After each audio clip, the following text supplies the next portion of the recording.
लेकिन स्रोत। हमारे आज के चर्चा में आपका स्वागत है। आज हम कुछ ऐसे स्रोतों की पड़ताल कर रही हैं जो हिंदू धर्म ग्रंथों को एक बिल्कुल अलग नजरिए से देखते हैं। जी। आमतौर पर इन्हें पौराणिक कथाएं या माइथोलॉजी कह दिया जाता है, लेकिन हमारे स्रोत एक बड़ा सवाल उठाते हैं। क्या इन कहानियों के ताने बाने में मतलब गहरे वैज्ञानिक और गणितीय सिद्धांत बुने हुए हैं? बिल्कुल। और आज की हमारी ये बातचीत किसी आस्था या विश्वास को साबित करने के लिए नहीं है, नहीं, बिल्कुल नहीं। बल्कि उन तर्कों और सबूतों का विश्लेषण करने के लिए है जो हमारे स्रोत सामने रखते हैं।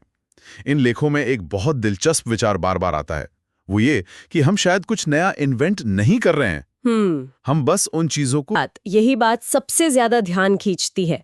तो इसी रीडिस्कवरी की यात्रा में हम सबसे पहले एक बहुत ही रहस्यमयी चीज पर ध्यान देंगे, संख्या 9। हाँ। स्रोत बताते हैं कि ये सिर्फ एक अंक नहीं है, बल्कि एक कोड की तरह है जो प्रकृति, गणित और ब्रह्मांड को आपस में जोड़ता है। हमारा मिशन है ये समझना कि ये दावा कितना मजबूत है। और ये देखना बहुत फैसिनेट करता है कि ये दावा सिर्फ अध्यात्म तक ही सीमित नहीं है। सही। इसकी जड़ें गणित, जीव विज्ञान और यहाँ तक कि खगोल विज्ञान तक फैली हुई हैं।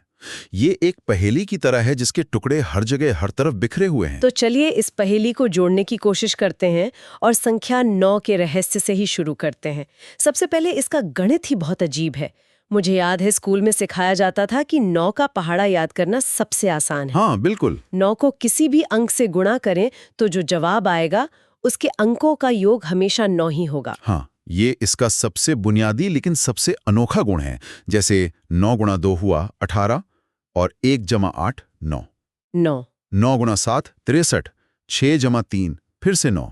ये पैटर्न 9 गुणा 10 मतलब 90 तक चलता रहता है। किसी और अंक में ये सार्वभौमिक गुण नहीं मिलता। अच्छा।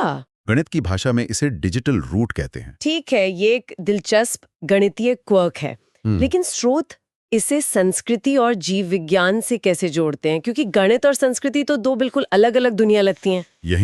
यहीं पर ये विश्लेषण और गहरा होता है। देखिए, भारतीय संस्कृति में 9 की संख्या हर जगह है। हम 9 दुर्गा की पूजा करते हैं, हम 9 रसों की बात करते हैं, ज्योतिष में 9 ग्रह हैं और 9 रत्न पहने जाते हैं।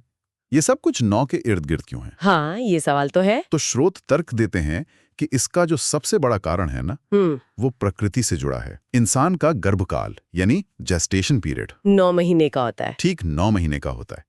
ये एक जैविक सच्चाई है जिसे बदला नहीं जा सकता। ये तो एक बहुत मजबूत कनेक्शन है। मतलब हमारे अस्तित्व की शुरुआत ही 9 के चक्र से होती है। बिल्कुल।